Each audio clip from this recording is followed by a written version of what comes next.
And what it do, folks? It is your boy, Charles Younger, and thank you for tuning in to Maryland Terrapins Live here at the Voice of College Football. Like I said, I am Charles Younger, your host, and you can follow me all over the socials at Charles Younger, that's CharlesNYonga. And for more content from the Voice of College Football, please check out the website at www.vocfb.com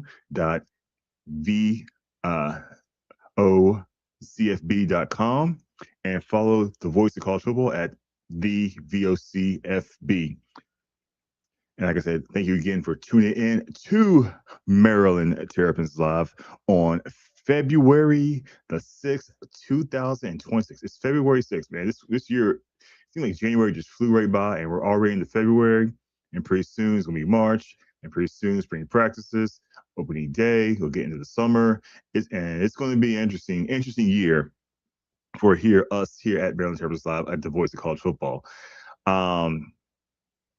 But first off, we want to send our condolences to the passing of Hall of Fame quarterback Sonny Jurgensen. Sonny Jurgensen played for the Philadelphia Eagles from 1957 to 63, and then the then called Washington Redskins, from 64 to 74. He passed away today at the age of 91. He's an NFL champion in 1960. A two-time first-team All-Pro, 61-79, two-time second-team All-Pro, 64 and 67, five-time Pro Bowler in 61, 64, 66, 67, 69. Five times he led the NFL in passing in 61, 62, 66, 67, 69. Two-time NFL passing touchdowns leader in 61, 67. He was the NFL passing rating leader in 67. NFL completion percentage leader in 70. Part of the 1960s All-Decade team. He is in the Philadelphia Eagles Hall of Fame and the Washington Commanders Ring of Fame. Commanders retires number 9, and he's also in college was a two-time All-ACC at 55-56 at Duke. And what I'm going to do right now is play a little video of the history of Sonny Jurgensen, produced by the Washington Commanders social media team. Is a new start. I looked on coming to the Redskins as a new start, an opportunity to start fresh again with a new organization. And also coming with the Redskins was an opportunity to play for a team that I had grown up just seeing on television. You know, we had a good group of guys, good teammates. We fought hard. We didn't have the greatest record in the world, but the people enjoyed us. They backed us, they cheered for us, because each and every week we went out and laid it on the line and entertained them, played as hard as we could. Sonny Jurgensen's place in Washington's history is special. I haven't seen anyone who could handle a football in the manner that the redhead could. Millions remember your voice as the soundtrack to this team's 3 Super Bowls. For 55 years, with your many different talents, you have inspired this team and generations of fans.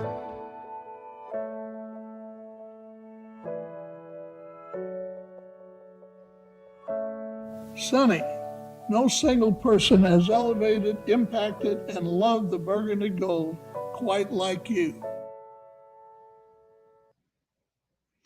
And that was a great little honor of Sonny Jurgensen, who passed away today at the age of 91, who had one of the greatest NFL careers of all time, played in the era before the Super Bowl. Yes, there was an era before the Super Bowl, and we will get to the Super Bowl coming up soon, as we will talk about Super Bowl 60 coming up here on Maryland Terrapins Live at the Voice of College Football. Like I said, condolences to the family of Sonny Jurgensen, who passed away today at 91 years old. So, speaking of the Super Bowl,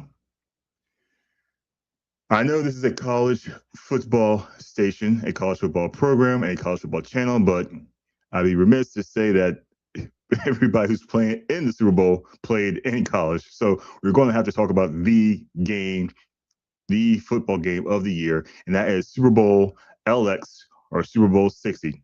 The Super Bowl is almost a senior citizen.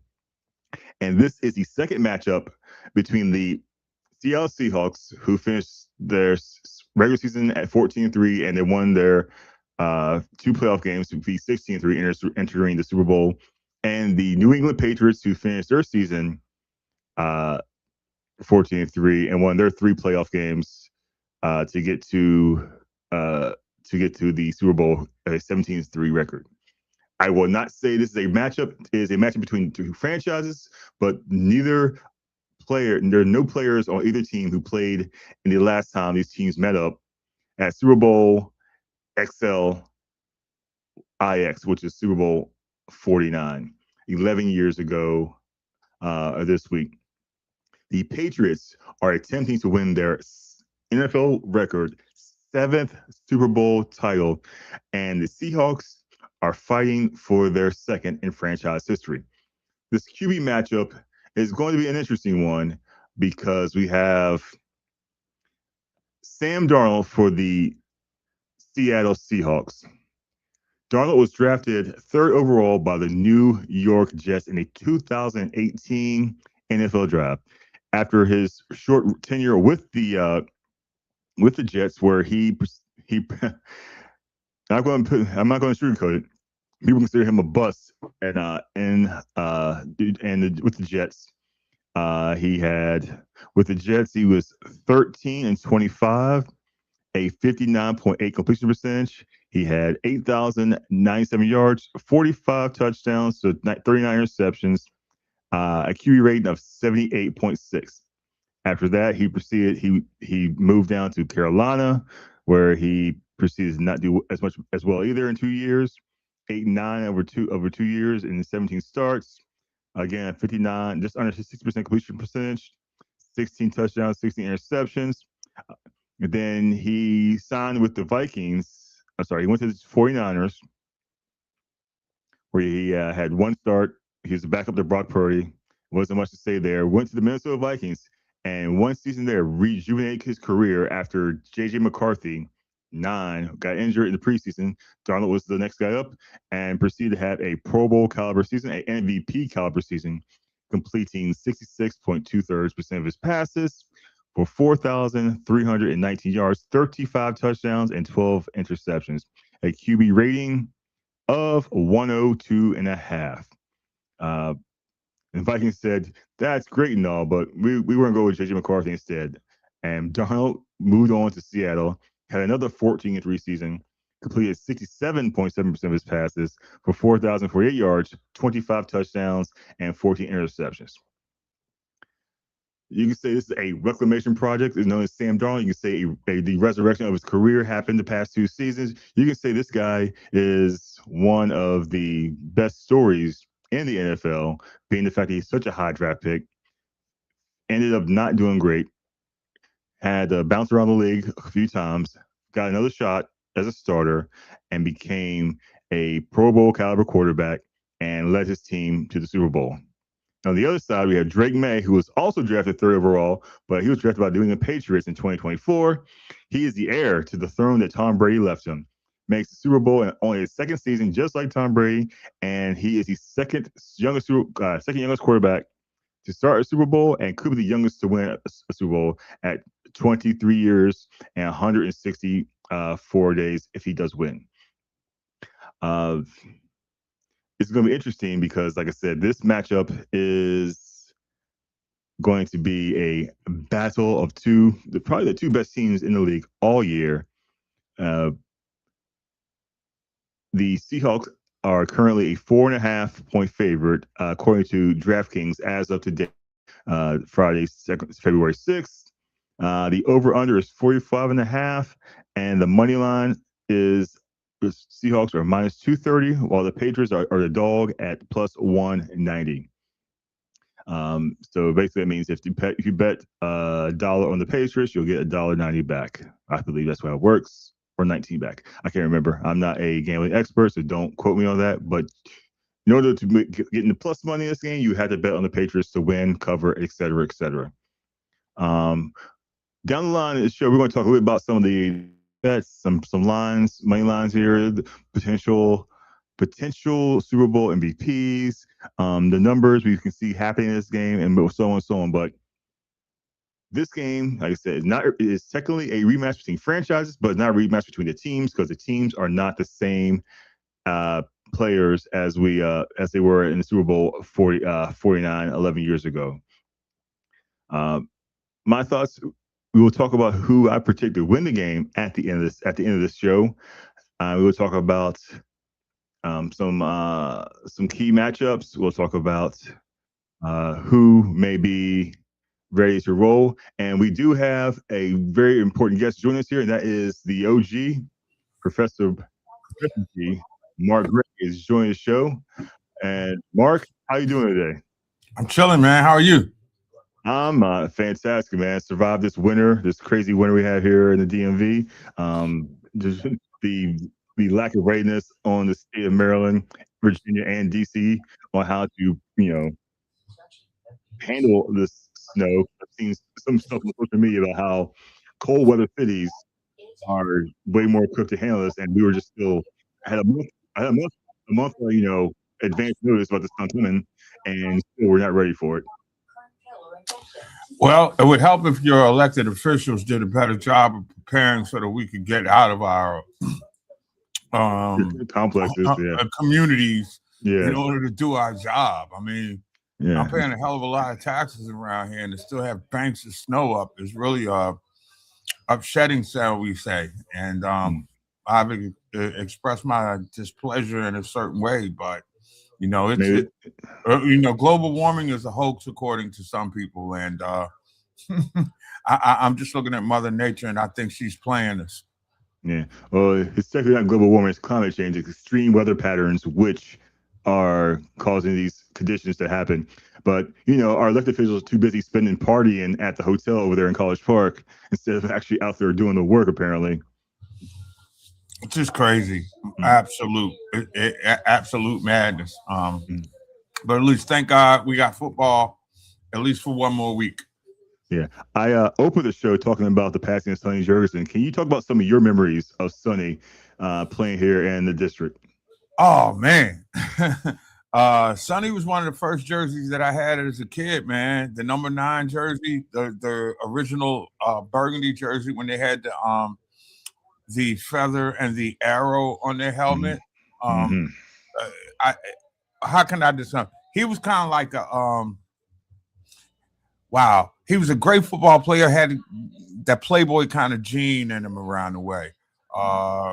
He'd enjoy a couple of pops, hang out with the babes, and then the next thing you know, he'd go out and throw for 280, 300 yards, and he won games. I mean, he was kind of like until the Joe Gibbs era, the icon of the franchise.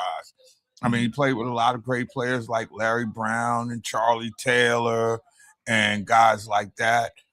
He kind of helped make George Allen into a superstar kind of coach here when he came and took over, although they didn't get along. And I think the thing that I sort of remember that about that was a time where I was picking up the Washington Post that no longer has a sports section, which was like losing a friend when that news came down on Wednesday. It was just a gut punch, but a lot of the stories that you read and columnists who were analyzing that beat was because the Washington Post was open to doing great sports. I think that Sonny is again a prolific passer, but I think his personality in terms of he was an analyst, right, for the football games for the team during some lean years up until Joe Gibbs got there, and through the great years of the Joe Gibbs era. And unlike a lot of these game analysts these days for these former teams, they were cheerleader types, right? And Sonny was a bit of a straight shooter. He did make no bones about it. He wanted his team to always beat Dallas and the Giants and the Eagles, but he was quick to put it out there on the line when they weren't getting it done. And he just kind of made the game fun to listen to, you know, Chuck. So sad day, but he had a great life. 91 years old. He gave us a lot of great memories, and you know, I guess he's gone on to the next chapter of his existence. Yeah, I read down some of his accomplishments before you hopped on. Won a championship in 1960, two-time first-team All-Pro, two-time second-team All-Pro, five-time Pro Bowler, five-time passing leader, led the league in passing touchdowns twice, passer rating leader in 67, All-Decade Team in 1960, Eagles and Commanders Hall of Famer, which is interesting. And you would never think about that. He played, you know, fantastic with the Eagles, well enough where he, you know, had put in the Ring of Fame. Well, you know, Hall of Fame. contemporarily, that kind of became a fashionable thing, you know, because you had Jeremiah Trotter that came in from Philly to Washington. Yeah. You had Brian Mitchell go from Washington to Philadelphia. So those are just a couple of the moves that those two franchises, which are only separated by about 90 minutes, really. Well, I guess if you use the team offices, it's probably a little over 2.5 hours. Still, it is a day trip. And don't forget McNabb coming from Philadelphia to Washington as well. So, that wasn't as successful as the other two, but it still happened. Well, Sonny got his chip in 1960 and couldn't get one in DC, but boy, he played some exciting games. I mean, you never were not in a game with Sonny Jurgensen. And of course, George Allen would argue that you can't have what is it? The best thing about the passing game is when you don't throw it, and Sonny wanted to sling it. And I don't ever think that they got along real well. And ironically enough, in 1972, when the team lost to the Miami Dolphins, the perfect year, they took two team pictures. One team picture had Sonny Jurgensen in it. The other one had Sonny Jurgensen out of it and Billy Kilmer in it. So it just lets you know how it was a real contentious relationship between Sonny Jurgensen and George Allen. And who knows, had they worked it out, it might have worked out for both of them in terms of winning Super Bowl rings when neither one of them did. So are you saying that quarterbacks and coaches not getting along is not a modern thing? It's happened, you know, since back then. Oh, yeah, because you got some coaches that were, you know, philosophical. You talk to any quarterback, he wants to throw the football. You talk to a coordinator, he wants to have balance between pass and run. George Allen didn't want balance between pass and run. He wanted you to run to pass. You know what I mean? And they didn't like it. And then, you know, back in those days, from what my elders tell me, and I was way too young to know this, but they tell me that, you know, out in places like Langley Park and Moco and stuff like that, you'd see a member of the Burgundy and Gold out there. Sonny was known to have a few watering holes and establishments that took care of him and places like that. But again, that was a part of the lure that made the franchise and gave it such, you know, the romance that it had.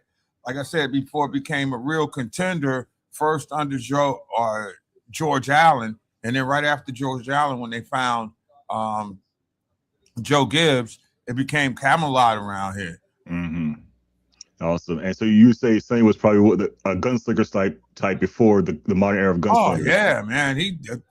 Sonny wanted to put it in the air. If he could throw 40 times a game, he wanted to throw 40 times in a game.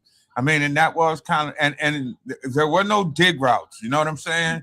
There wasn't, you know, all these sophisticated passing routes. It was like a go route, or you go across the middle, or a hook. And at the time that he played, which made his numbers that you spit out so effectively early ago, this was before cornerbacks had to get off of receivers within 5 yards. And I think that we really don't know, and that's one position as far as the Pro Football Hall of Fame is concerned and those voter types, there's no accurate way to quantify a Hall of Fame receiver from this era compared to that era, because the rules of this era are for more offense defensively, you could ride a player all the way downfield as late as I believe 1975, 76. So the whole thing about bump and run, if you will, is kind of a new concept because guys were getting bludgeoned. You could hit them in the head, all that kind of stuff. So that's one position where it's kind of hard to define all time because you have to wonder in all objectivity, that is, how good of a receiver was really Jerry Rice as an example, given that he played in an era where, you bump and run, where you had a John Stallworth who had people beating him up playing for the Raiders and the Dolphins and teams like the Bills at the time. And they were beating him up all the way down the field to get open, and he still put up Hall of Fame numbers. It's a real interesting quandary for the folks who want to compare errors and analytics because of the rules of the game, which is why I think they don't really compare the errors the way that they do like in baseball when you got analytics that can really back it up. Yeah, and the fact that he came from, a small town in was it Wilmington, North Carolina? That's like one that UNC circle schools, but that's on the water. Yeah, it's on the water. Yeah, and you end up going to Duke, and you can't say that there's too many quarterbacks in the NFL who came from Duke who ended up being in the Hall of Fame. You can't say not near one. And remember, Duke still is a basketball school. Yeah, I mean they field a solid competitive football team, but I don't foresee them making a run in the college football playoffs anytime in the near future. Yeah. Although they did beat the U this year, if I'm not mistaken. So did they win the ACC this year? Who? Dude, no. Won the ACC. No. Yeah, I know. That's what I'm saying. So they did beat Miami. Yeah, and the fact that Danny Dimes is the last quarterback coming from Duke to do anything, and we all see what happened with him. But he got moved out. he had a great start to the year, but then that ended quickly. But condolences to the family of Sonny Jurgensen, 91 years old. That's one heck of a run. That's a life. It was. Exactly. I could only dream to make the 91 because wait, our health system is in this country. You never know. To me, that's the finish line for me, boy. I get there, man. I've lived a full life. Exactly. But I also started talking about a little bit before you hopped on about a preview of the Super Bowl. This is between the Patriots and the Seahawks. I refuse to call the rematch because no one on the team from Super Bowl 49. The teams are on the same team this year. You mean playing in the game? Yeah, I mean Vrabel was on that team, I believe. Vrabel was on that team. Josh McDaniels was an assistant coach on that team. So, yes, but no active players are on the teams that are playing again. I was talking about how the Seahawks are plus. Well, actually, it looks like about the DraftKings is about to refresh its numbers here.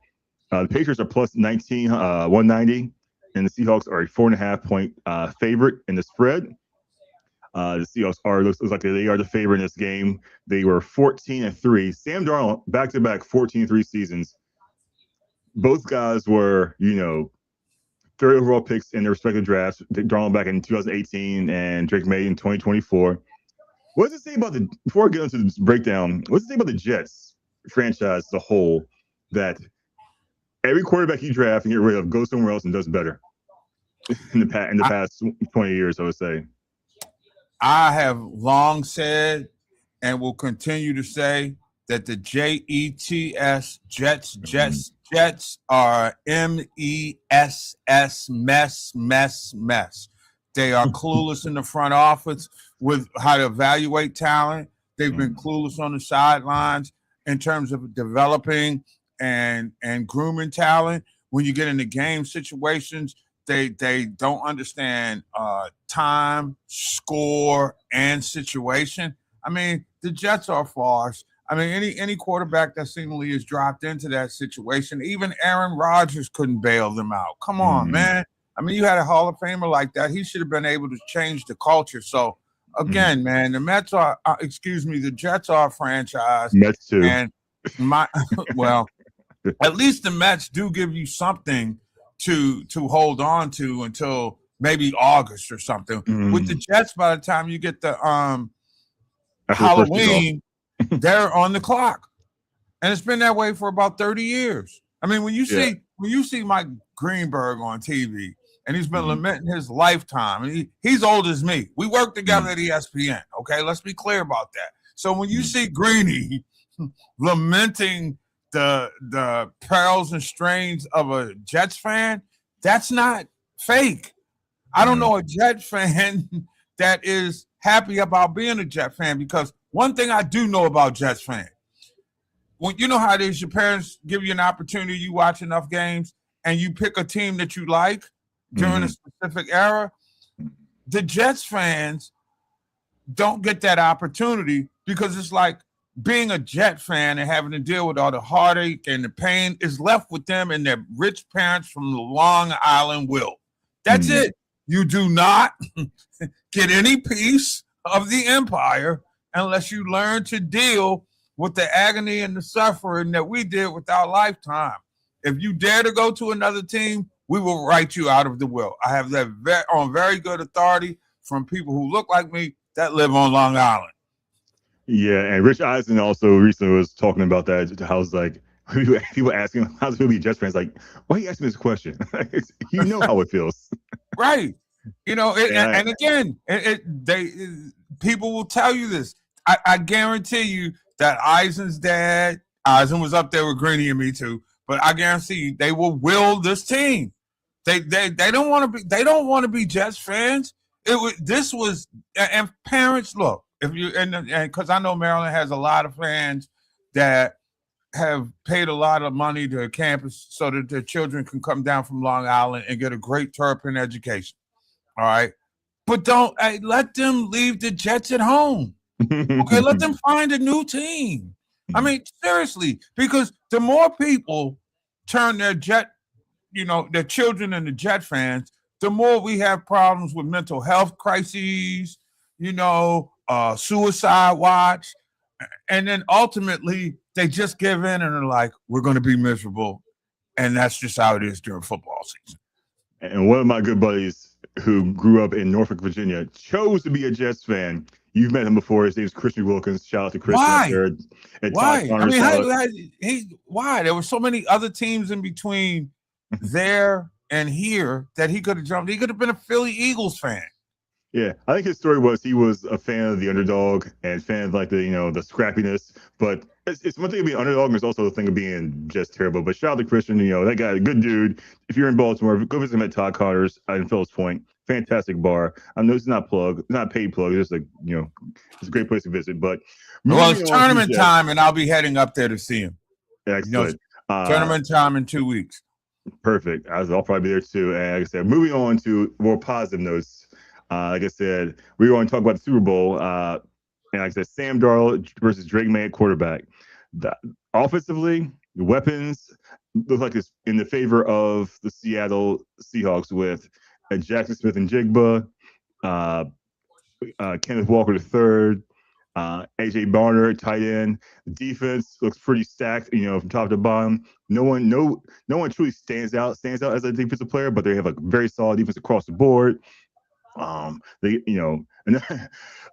boy DeMarcus Lawrence, who decided to leave the Cowboys and come to Seattle, and he made the Super Bowl for the Cowboys again. So he made it before Micah Parsons too. Exactly. But what are your thoughts on this game? I mean, it's been 2 weeks to think about it after the AFC NFC Championship games. Both games were not.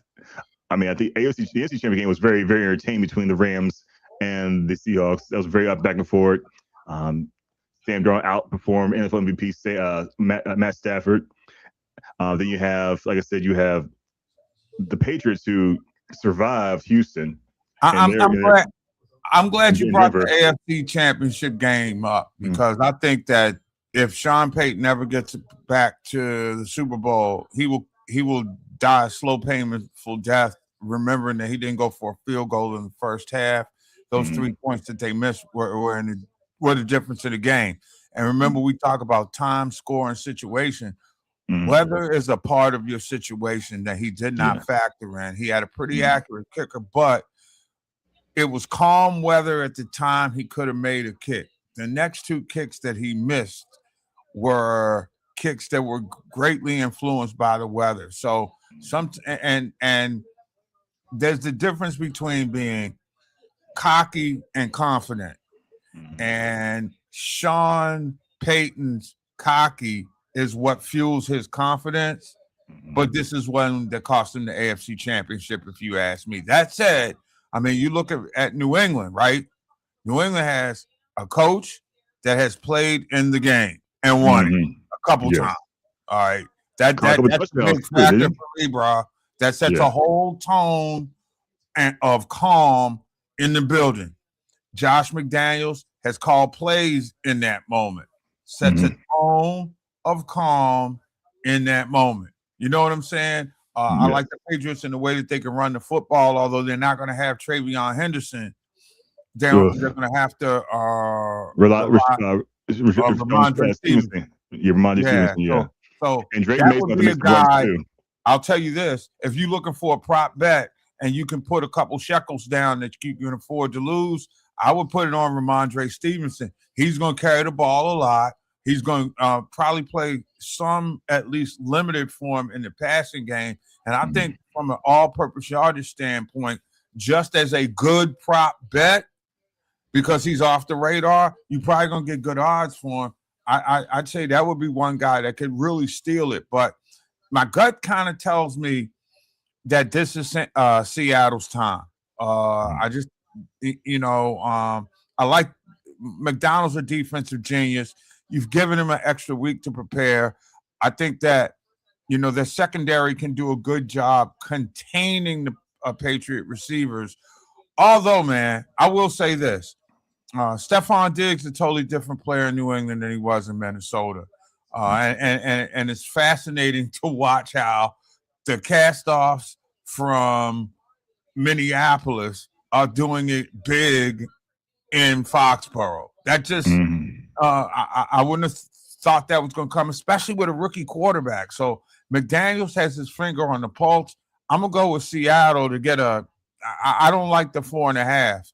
I'd stay away from that because I think this is a field goal last possession type of game, especially given the way the playoffs have played out thus far.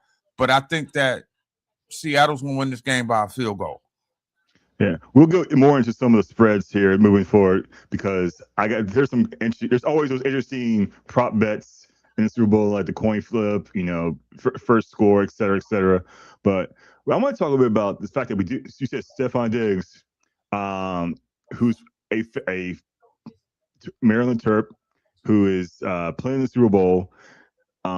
This season, he had a very underrated season. 85 catches for 1,013 yards, 4 touchdowns. Like kind of unsung hero for the Patriots. I mean, he was their leading receiver. He just had to be like. It's a very unassuming year for Stephon Diggs in New England this year when you compare it to like some of his bigger years and teams before. Well, that's just the way that Josh McDaniels' offense is set to work. You know what I'm saying? It's like the receivers, and let's go back to the days when they had receivers like Wes Welker, Julian Edelman.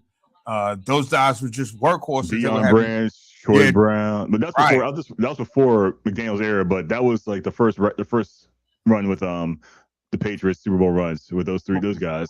Yeah, but the point I'm trying to make is they've always been able to take cast-off, underachieving type receivers. Again, Welker from where? The Jets, right? He came in with the Jets. He got away from the Jets, and he got him some rings, So it just doesn't shock me that they're there. How about Danny Amendola, too? Wow. I forgot about Amendola. Yeah. Wasn't he more of a crossover piece? Wasn't he like a part back, part receiver?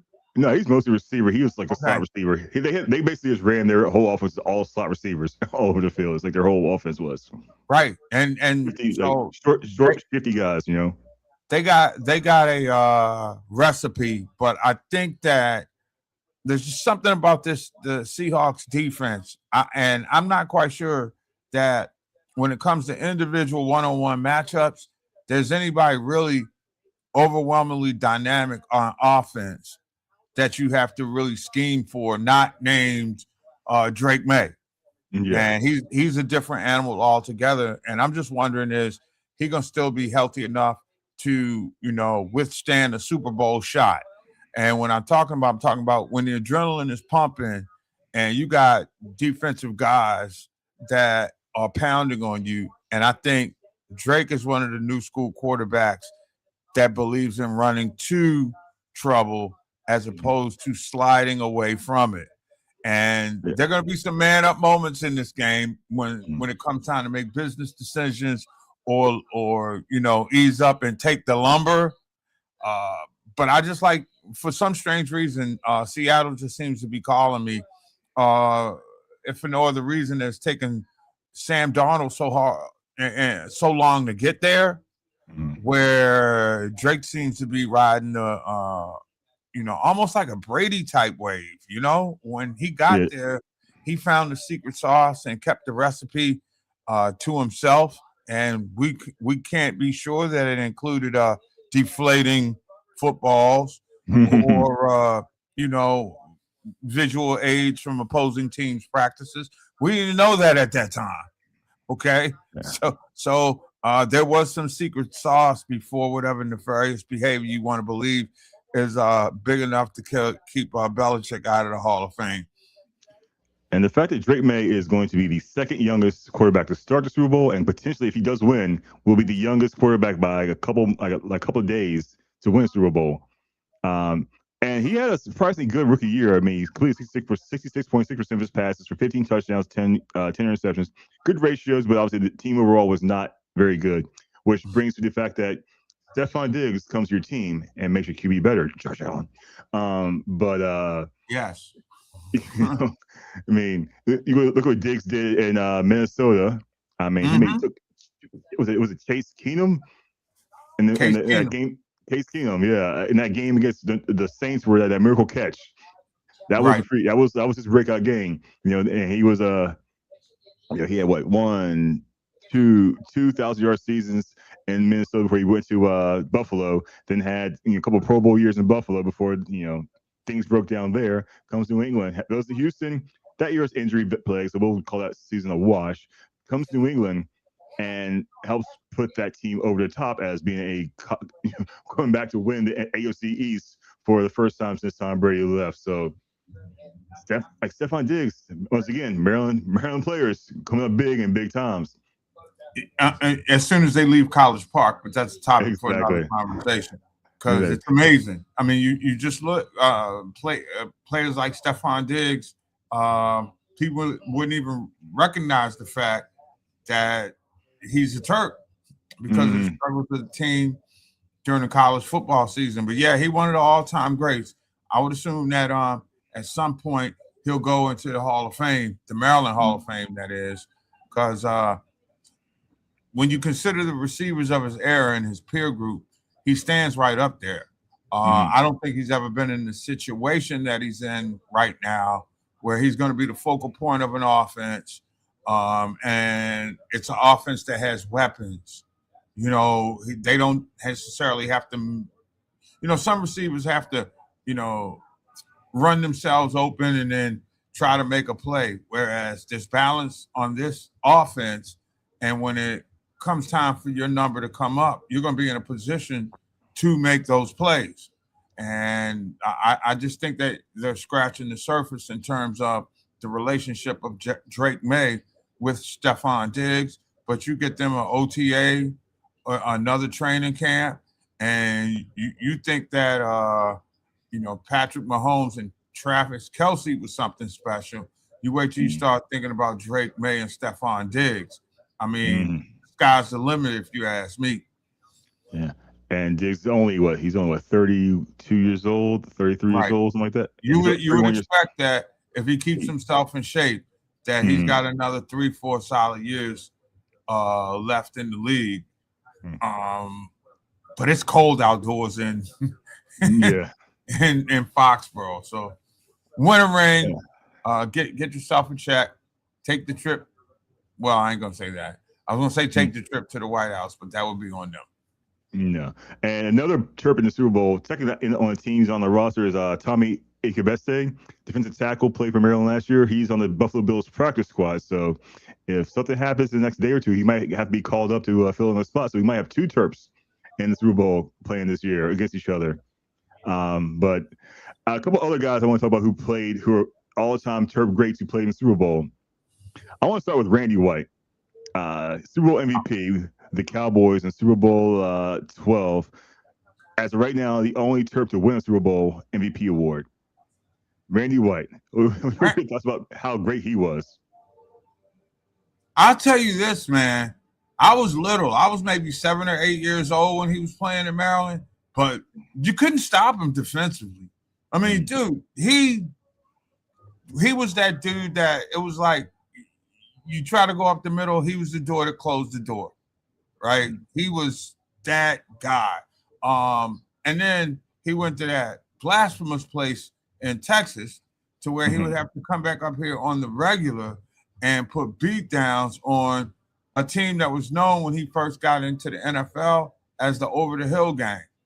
And, you know, my pop-pops and, you know, my dad and them were like, this guy is ridiculous. I know a lot of people wanted him to go someplace like in the other conference, the AFC, and Tom Landry saw something in this guy from Maryland. I mean, remember, Maryland's not necessarily a football superpower at that time. And you got to bypass places like, let's say, Michigan State, Michigan, Ohio State to come see a guy like this. But Randy White was that.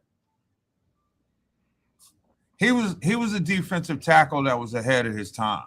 I'll just say that because Dallas's defense primarily, as I remember, was a 4-3 with Tom Landry called the flex defense. So he had to do a lot of the dirty work that sort of a nose tackle would do in a 3-4 type set. So he took a lot of punishment, but he also made a lot of plays. And then he was able to absorb defenders that would like let their pass rushers get there, you know, like the Jethro Hughes and ultimately Harvey Martin coming off of one edge. Hollywood Henderson, I don't think is that big without Randy White's presence on that Dallas defense. Randy White was just a hell of a player, man. I mean, probably one of the most underrated Hall of Famers in the history of the game.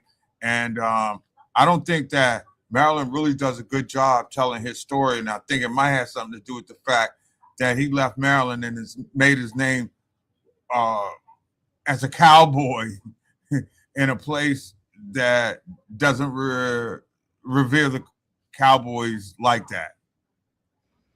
Yeah, and another on the list here I came across is the only multi-time Super Bowl winners are Neil Olkowitz and Tom Brown. Both won 2 Lombardi trophies, and the most recent winners are Olkowitz won with the Redskins. Yeah, he was the Redskins. He was part of one of Joe Gibbs' teams. I remember Neil Olkowitz. You know, a smart guy. Always seemed to be in the right place. I mean, he was the like kind of like a Bobby Beathard pick. And if anybody knows about football in this area, all the standard front office executive was set by Bobby Beathard. He was the one that brought speed with Joe Gibbs in, hired Joe Gibbs from San Diego. Bobby Beathard was a guy who saw talent in strange places that may be a little bit older, but what he was able to do was bring them in. And Olkowitz kind of came in, not that big, not that fast, coach him up. He becomes a solid contributor for a couple of Super Bowl teams. It was a solid NFL veteran, great guy in this area. Yeah, and recent guys, we have Jake Funk, who played while I was there, running back, and Antoine Brooks Jr. both won rings with the Rams in 2022. Quarterbacks for Maryland who played in the Super Bowl. We got to talk about Frank Reich, who appeared in 4 Super Bowls as a player. Wait a minute. Whoa. With all due respect to Frank Reich, who was Boomer Esiason's backup, let's be clear. Boomer Esiason won an AFC championship. He took his team to the Super Bowl, and not to be making excuses for Boomer, but he ran into a team that had Hall of Fame quarterback Joe Montana, Hall of Fame wide receiver Jerry Rice, Hall of Fame wide receiver John Taylor. I mean, there were a list of linebackers and defensive players. And new Hall of Famer Roger Craig was he on that team as well? I think this was a different iteration. But then again, no, you're right. You might be right. You might be right. I think Roger Craig was that part of that because those two teams met twice in the Super Bowl. The first time Boomer was Ken Anderson that took Cincinnati to the Super Bowl. The second time, I think you're right. The second time, Boomer took them, and when Boomer took them, Roger Craig was in that game. Yeah. But Frank Reich was a part of the greatest comeback, one of the greatest comebacks in playoff history. The Buffalo Bills against the then Houston Oilers, now Tennessee Titans. But also I was going to get to Boomer too, because Boomer, led the Bengals to the Super Bowl. Like I said, but at that time playing the Super Bowl. He was the first. At that time playing against Joe Montana, you had very little bit of a shot. Like the window was there, but they left too much time on the clock for Joe, who happened to say, "Oh look, John Kenny's in the crowd," and he did the drive to win that game. Well, let me tell you, there were a couple of other dudes. Well, one in particular who played Maryland quarterback, but went on to be like an offensive lineman and ultimately either an OC or O-line coach. You remember Mike Tice, who was a one-time coach of the Minnesota Vikings coach. Yeah, Mike Tice played tight end, if I'm not mistaken, at the University of Maryland. And what happened was, I think both quarterbacks, who I think were Mark Mangus and Larry Dick. If you and if Maryland fan wants to challenge me and knows better, please do so, because I'm doing this off of the top of my head based upon what I remember as being a Terp fan. So I don't have any, analytical data, but I do recall this. John and Mike Tice played at Maryland, and they had a quarterback issue when both, I think, Mark Mangus and Larry Dick went down. And Mike Tice had to play quarterback for the Terps. So technically, for a game or two up under center, was a big tight end who would go on and coach the Minnesota Vikings. So, don't get it. Imagine if they had a push back then with him at tight end. Yeah, that would have been a great play. So people forget that, and he used to come across at his press conferences like he was that Joey Bag of Donuts, big lump kind of guy. How you doing? You're doing it. But I mean, when you get right down to it, he was a really smart guy. He just didn't have a lot of success because, I guess Ziggy Wolf, who's the owner of the team at that time, didn't really know what he was doing. So it was a recipe for disaster. Yes, and a personal favorite Terp of mine is Torrey Smith, who won 2 Super Bowls, one with the Ravens and one with the Eagles. And I want to show this little highlight real quick because this is against the NFC Championship game against the Vikings, where the Eagles basically manhandled. And also in the same game, Stephon Diggs was on the other side of the field with the Vikings. The Vikings. And this game, I think it's the game right after that miracle catch he had against the Saints that led the Vikings to the NFC Championship game. But I guess this game led the Eagles to the Super Bowl.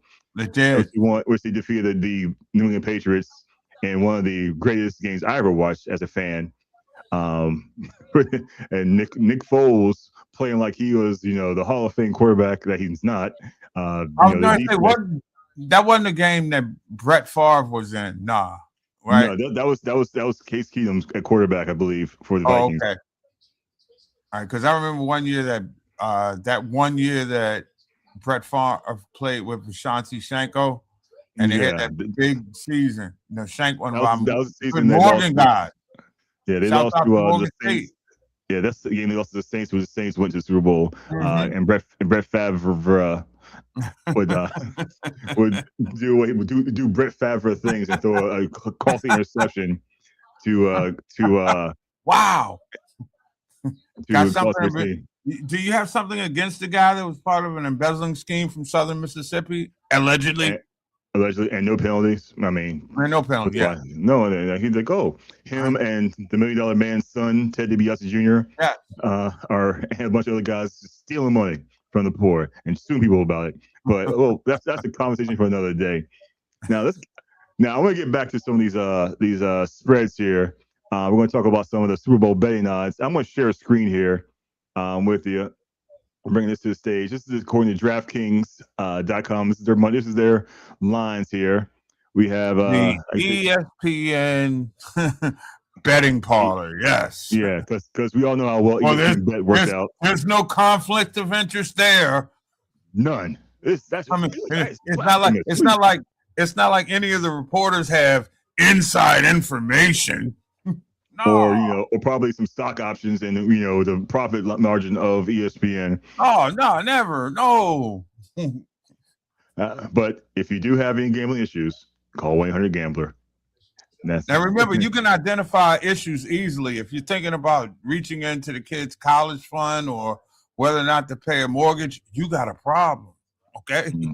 You might want to, lock that number in your phone now. When you're having a moment and you're jonesing, you don't have the money, but you still want to bet, call 1-800-GAMBLER. Well, delete the apps first and then call 1-800-GAMBLER because if the apps are still on your phone, there's still a chance for you to regress. But I digress.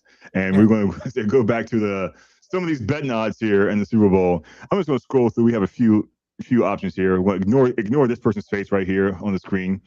As you said earlier, the Seahawks are 4.5-point favorites.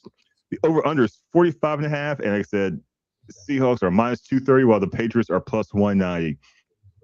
I'm gonna scroll down here. Where is it? Let me go back to here. So they got some. It was the novelty props because these are the ones. These are the fun ones that people. Yeah. Okay. Like to give. The coin outcome, heads or tails, is 50-50. I mean, you can't go wrong either way. Who wins the coin toss? Who wins the coin toss? 50-50. The number of the jersey of the first touchdown score is either over 10.5 or under 10.5. So like usually if your number's under 10.5, usually what? Probably a receiver, quarterback. If you're over 10.5, you'd probably be a running back, receiver. So this is kind of crazy. Total interceptions throw on a play starting in the red zone. This is why you need 1-800-GAMBLER, by the way, people, because these betting options, these betting prop bets are crazy. Total players to have a pass attempt, 2.5. So I'm assuming you're going to have at least 2 with the 2 starting quarterbacks. Will someone else throw a pass? Make it 3. Total interceptions thrown on a play starting in the red zone. Wow. Do we really have time to think and analyze that? How do you break that down analytically? I mean, let's be real for a second. This is because this just seems like one of those lines that you throw on a board where you just pulled it out of a certain dark hole, if you will. Well, if you go to Super Bowl 49, Russell Wilson, he got you the over there, throwing interception in the red zone after giving the ball to Marshawn Lynch. Now I could see that. Now that seems to be a reasonable bet. Will there be flea flicker attempted? That's an interesting one. Yes, +230. I'll put $1 down on that. But if you lose $230. Yeah, exactly. I mean, I'll be down with that. And we got some of the losing $230. Yeah. Hey, why not? I think the flea flicker will be going. And then here we have touchdown scores. These are your more basic player props that make sense. Anytime touchdown score, first touchdown score, 2 TDs. You said earlier, Ramondre Stevenson is probably one of your guys to score a touchdown. Yeah, I would put that one right there. I like that +140 from Ramondre Stevenson. I think, yeah, because he's going to be the workhorse back. You don't have Kenneth Walker for this game supposedly. Now, if we see him come out, then I would change that dramatically. But we're not expecting him to play. Henderson for the Patriots. Yeah, he's out. By the way, I mean TreVeyon Henderson. I'm sorry. I was thinking By the way, yeah. On the side, I made a trade for him in my work league in fantasy football, and he helps me get to the playoffs. So, but that's another story for another day. We talk about little fantasy options here. You know, I like as well as the anytime touchdown is AJ Barner at tight end for the Seahawks, because he had one heck of a surprisingly sleepy good year for the Seahawks. He had I have his numbers here, but I'll bring it up for you. He scored players here. He scored 6 touchdowns this year on 52 catches for 519 yards. AJ Barnes. So, you know, they're covering Jackson Smith and Jigba. They're covering Cooper Kupp. You know, AJ Barnes can come in and catch you like a nice little. He could be that, you know, that red zone touchdown pass that you're looking for a tight end. 6'5", 245, 50-pound tight end, red zone threat. Anytime touchdown plus is that plus 240. It's not bad either. Wow, plus 320. Kayshon Boutte catching a TD pass. I like that 320. Ooh. I think that's Kayshon a good one. Yeah, because he's been their big play guy all season. You know, and he gets behind one of those DBs. So, yeah. And given that's an anytime TD score. And if you can get an anytime wage on him at plus 320, I think that's worth putting a couple shekels on. And they also got the Seahawks defense at plus 400. I'm not sure if that includes return. It's just defensive special teams. I am not sure if that includes, like, you know, return touchdowns as well. But because you double up with Rashid Shaheed and Seattle's defense, get a punt return from him and the defense getting the punt return. That could be interesting at plus what it'd be plus 750. Plus 750, yeah. I was a journalism major, not a math major, kids. Now I'm shocked that Travion Henderson is still on the board under Matt Howard. That's interesting. I mean, I guess they haven't updated that because he's definitely not possibly going to play. Demario Douglas down there at 650 is a possible sleeper. Sam Darnold running one in. That could be possible as well. I don't see Drake May possibly running one in 275 because he's got legs. He can move the ball. He can run the ball. Yeah. I like that. Anytime touchdown. Yeah, I wouldn't touch the 2 touchdown column here or the first TD, but the anytime touchdowns, I like Barner possibly, Hunter Henry possibly, Drake May running one in, Booty getting them in. JSN. Yeah, JSN is going to he's going to be drawing a huge double coverage because he is the weapon for the Seahawks, and he's minus 190, so that's not going to be much of a return when it comes to what you want to get back for putting money down on him. Sorry, minus 110, excuse me. But you also got to think about Kenneth Walker because there is no glass of Zach Charbonnet. That is true. Game. He will be out, so all the rushing touchdowns will be on Kenneth Walker. So that's probably why he's at minus 190 since there's no other running back in the backfield to take touches from him. So he's probably get all the carries. But maybe at 350 plus 350 for the first touchdown might be interesting for Kenneth Walker. What'd you say? Plus 350 for first touchdown for Kenneth Walker might be interesting. But anytime touchdown, I think he's going to be, there's not much return on that bet right there at minus 190 for Kenneth Walker. That's true. And then we got some passing props here. It starts off at Sam Darnold 240 or more plus 111. Drake May plus 104, 230 more. If you want to go, you want to think it's going to be a shootout.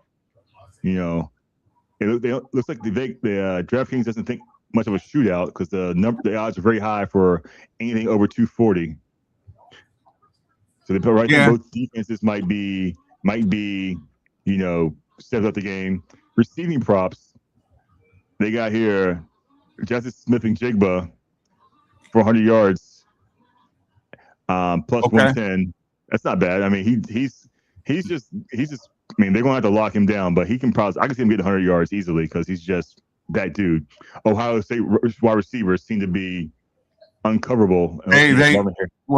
There's nothing new to this. I mean, Chris Carter, David Boston, Terry McLaurin. David Boston before he got too big, before David Boston got too muscular, and being like he started looking like the Incredible Hulk instead of a wide receiver. Those were mere supplements. Vitamins, yeah. His personal vitamins. Not performance enhancers, supplements. Yeah. He supplemented his vitamins with his supplements. And look at the receivers of this modern era who are Ohio State. Hate to give them credit, but it is what it is. Smith and Jigba, kid in New Orleans. What's his name? Escape me right now. Olave, Garrett Wilson with the Jets, right. Emeka Mbuka from Tampa Bay. All these Ohio receivers just seem to be uncoverable. Right. Anything on these receiving props stand out to you when it comes to just like over under of total yards? Over under. I'm more of I guess the total yards, and I got my eye on Butte. That's key. So you're looking at a plus 31 yards. Yeah. So anything above 31 yards, then I win. Yeah. So you can say so you might want to go up to the next level to plus 40, and that's plus 135. And he can get that on one play. Yeah. That's what I'm saying. He's a big play. He's that one big play guy. You really feeling frisky, you go for a 50, but the loss is too great for me based on that investment. And if you go further up, if he gets plus 90 yards, that's a little rich, but if you have like $1, risky, but it's doable. That's the one you got to really do some soul searching, because I can't say that that's a bad bet either way, which definitely means stay away from it. If you can't be decisive, you can't. I'd stay away from that. In all fairness, wow, plus 100 yards is plus 1380, and that's going to be. I don't know if you want to do your low risk high reward parlays. I wouldn't mind putting that on my parlay. Low risk high reward. You're absolutely right. And then they have some other props here. We got some rushing yard props here. I mean, this is the default setting here, which you have Walker 72 yards for Monday Stevenson. 51 yards, it seems a little low for someone who's probably going to get most of the carries for the New England Patriots. But Drake May plus 40 yards, I like that because I remember seeing something on ESPN or one of the talking head shows where Drake May's got 65 plus yards rushing and 4 or 5 games this past year. So he can easily get that 40 yards on a couple scrambles here and there. Okay. That makes real good sense to me. Mm-hmm. And then maybe if they end around with Rashid Shaheed for the Seahawks, that can give him the 5 yards. If you want, maybe he can make a big play that way. Sam Darnold plus 6 yards. Wow. See, that's interesting. Sam Darnold. Those are really but see, the JSN pick is the one. Yeah, 1 yard. You don't think they may try something in the playbook to get him the ball, like a reverse or something like that, double reverse to get him a couple of rushes? Yeah, they're saying that you're going to shut him out, and I got to take that. Now you got to wonder what they know that you don't know, which could blow up in your face because that looks too rich, too good, too easy. But I think I would take that. And on the season, Jackson Smith and Jigba has 7 carries for 36 yards, averaging 5.1 yards a carry. His long versus season is 11 yards. So he has ran the ball before. So, that's interesting. That might be one of your low risk, high reward parlay bet picks there. Getting him that 1 yard on probably like an end around rush. Or if you go, maybe 10 yards plus 830. But, whew. So there's some interesting bets here. I'm like I said, once again, I'm gonna repeat. If you do have a gambling problem, 1-800-GAMBLER, to help you fix those gambling problems. As we stream right now, the Olympic opening ceremonies are going on. Oh yes, and I'm legitimately watching. There are field reporter Snoop Dogg, who is now he's interviewing the Jamaican bobsled team. I could not make this up. on my Feel the own. rhyme. Come on, y'all. It's bobsled time. Cool runnings. Oh my goodness. That was worth the price of watching alone. I couldn't hear it, but it was classic.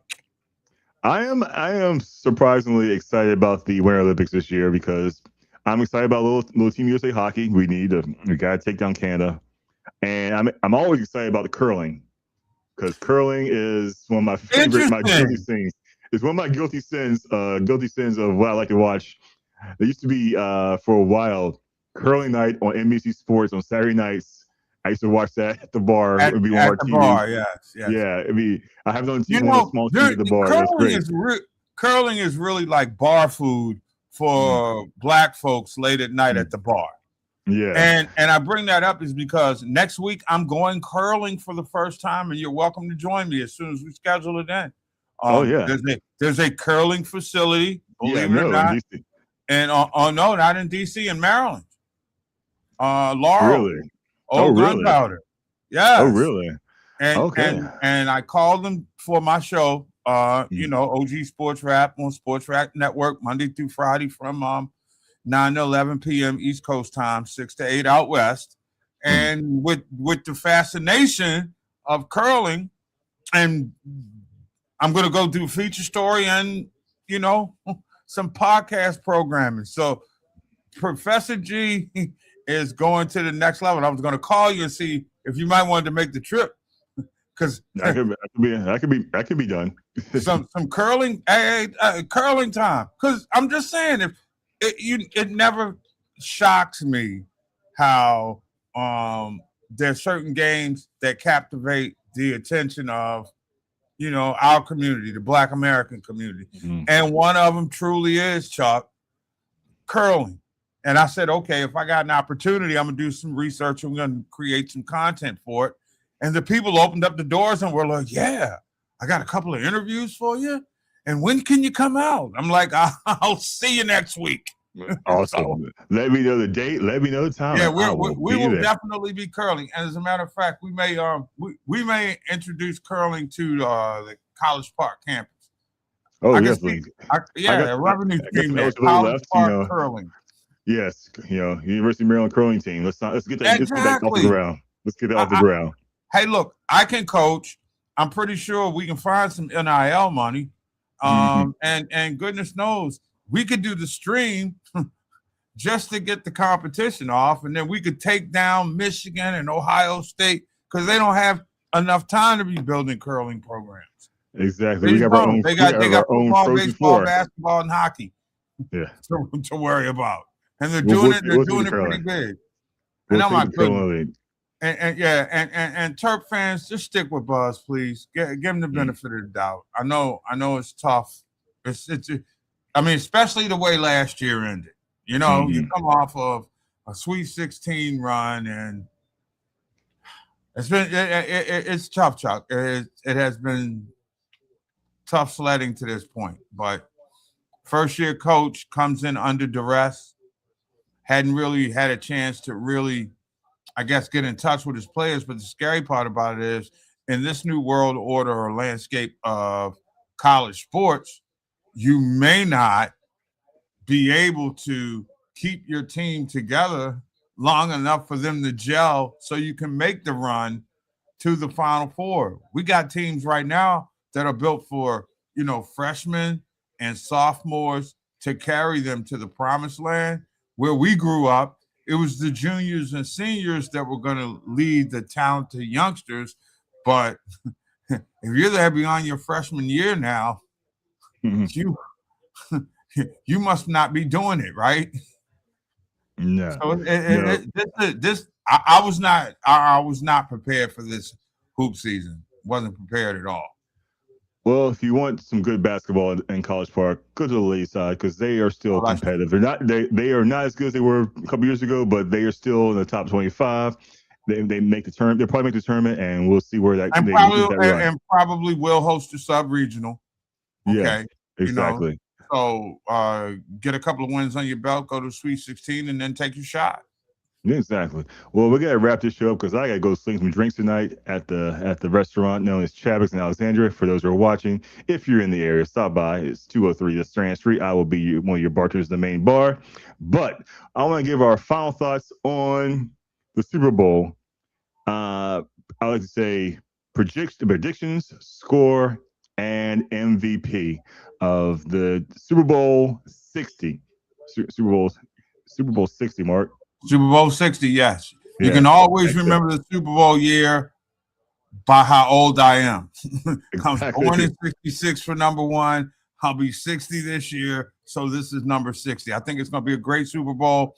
I got it 2017 Seattle. I think it's a last drive field goal that wins the game that's set up by interception by Drake May. So I'm going to go ahead and put that one out there and think that this game is close to the vest.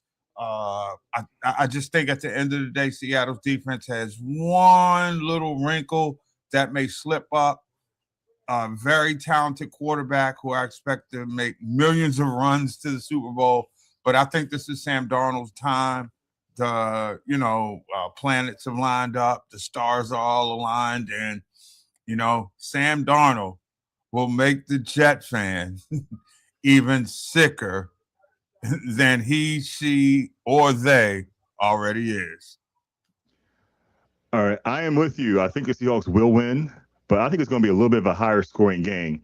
I'm going 32-27 Seahawks. Wow. And I believe Sam Darnold will win MVP. They will cover the spread and they'll get the over, obviously, with my prediction. And I think it'll be close between. Actually, you know what? I'm not Sam Darnold MVP. I want to say Kenneth Walker III will be the MVP, rushing for at least 125 yards and 2 touchdowns. And Josh Myers will have, who was also my kicker in fantasy, want me help me win. Josh Myers will make at least 3 field goals. Well, go ahead. So we'll tee it up and talk about it again sometime real soon. That's awesome. And folks, this has been Maryland Terrapins Live here at the Voice of College Football. We did not talk too much Maryland outside of the Maryland players who are playing in the Super Bowl and who have played in Super Bowls. Next week after this Super Bowl, we probably talk a little more. Did we mention Sean Merriman? Oh yes. Sean Merriman played in the Super Bowl too. Yes, lights out. Sean Merriman. Now, of course, what happened in that Super Bowl to his team was lights out, but he had nothing to do with that. No, I mean, what happened was the team wasn't that good. But next week we'll probably talk about some Maryland recruiting. We'll talk a little bit about. We'll recap the Super Bowl, and we will talk a little bit about the basketball teams and how they're struggling, and maybe possibly it's still early. I mean, we got 3 weeks before tournament time, 2 weeks before tournament time. Maybe they can make a run in the conference tournament just to clinch a spot in the big tournament. But who knows? But Mark, tell the folks how they can follow you on social media. I am at The Sports Groove, common spelling, on Facebook, X, TikTok, and Instagram. Beginning the process of making my way to Substack real soon. Yeah, I've heard a lot of good things about Substack, and my name is Charles Young. You can find me at Charles Young on X, on Facebook, on Insta, on Blue Sky, which is the less toxic version of TikTok of Twitter X, Instagram, TikTok. I think Vine's making a comeback too. So I'm looking at Vine, MySpace, everything. If you're social media, Google that at Charles Young. You will find me there. Not coming back, Chuck. It's still there. It's like it's sleeper cell. It's in your mind, right? I know. Sleeper cell. One of these days, it's gonna wake up and then be back. So, and thank you for tuning into. Give me quick. Hey, let me get this off my chest before I get out of here and I forget it. Yes. My heart is broken for everybody at the Washington Post who was in the sports department. I grew up getting into this business largely because of the writing of the great people like Shirley Povich. On up through the days of Kornheiser and Mike Wilbon, Jay Donde came through there, Steve Weich came through there. I mean, there were just so many great reporters and writers who told stories away from the field that really let you grow into having some sort of a relationship with players that you never did. It's never a good day when a newspaper goes down. It's an even worse day when a newspaper like the Washington Post and a flourishing sports section is taken down for reasons that I mean, let's be real for a second. Most times in a dwindling newspaper readership, people are reading for sports. And to me, to take a crown jewel of American sports journalism and just obliterate it with a pen is absolutely sickening. And we don't need any more corporate journalism. We need independent journalism, and we're going to have to continue to tell the stories that the people want to hear, in this case, dealing with sports. And that is a great point, because the Washington Post was a great newspaper until somebody who has way too much money bought it and turned it into some joke of a paper, which was a rant I've been going on about billionaires and how they are ruining this country and ruining the world, ruining the world, just so this guy can go buy a city and have a wedding party. So that's once again another topic for another day. I don't want to get too far into that, but the Washington Post. I mean, I've been in D.C. going on recently for the past 20 years. Washington Post was that paper. You know, the school I went to, the University of Maryland, had a lot of journalists from the Washington Post be instructors there. Also he said PTI, Tony Kornheiser and Michael Wilbon came from the Washington Post. Who doesn't love PTI? And now, well, they're good right now, but a lot of guys we know who are out of work, 300 plus people out of the work now because budget cuts. Basically means I need to line my pockets more with our stock buybacks and shareholders need to get their money, but budget cuts. But you can't take a pay cut, but the lower level people who work there who make you the money have to lose their jobs. But billionaires are this disgusting thing of our existence here in the United States of America and across the world. RMP, the Washington Post sports section, which was probably the best sports section in the nation. Local sports, DC sports was covered in a. Tell me a newspaper that covered local and high school sports as well as the Washington Post and any like New York Times, LA, no city, Chicago, no paper covered the high school level the well Washington Post did. So it's rest up piece of Washington Post sports section and also like the opinion section as well. Mm-hmm. The Metro, I think the Metro section is closed too. So yeah, it's a sad day for the Washington Post, but luckily through modern technology, the internet, you said you're doing Substack. There are ways these people can get back out there, get their work out there to the people, get their voices heard. And for people who are tired of these giant corporate, I'm tired of it too. That's why we do this here, Voice of College Football, Maryland Terrapins Live, because the big boys don't do it like we do it. They're too busy about yelling at each other. Talking about stuff that doesn't matter, talking about the Cowboys for 45 minutes out of an hour. We don't do that. We talk about, real things here. So, like I said, RIP to the Washington Post sports section. And also RIP to the Kennedy Center, too, as well, because there are some issues going on there. One of my friends quit Kennedy Center, and he found a job immediately. So, yeah, it's not good here in D.C. But, like I said, we will enjoy the Super Bowl. I'm excited to see Bad Bunny. I'm excited to see all the people cry about him performing, because go watch Kid Rock and his PDF songs he's going to sing about.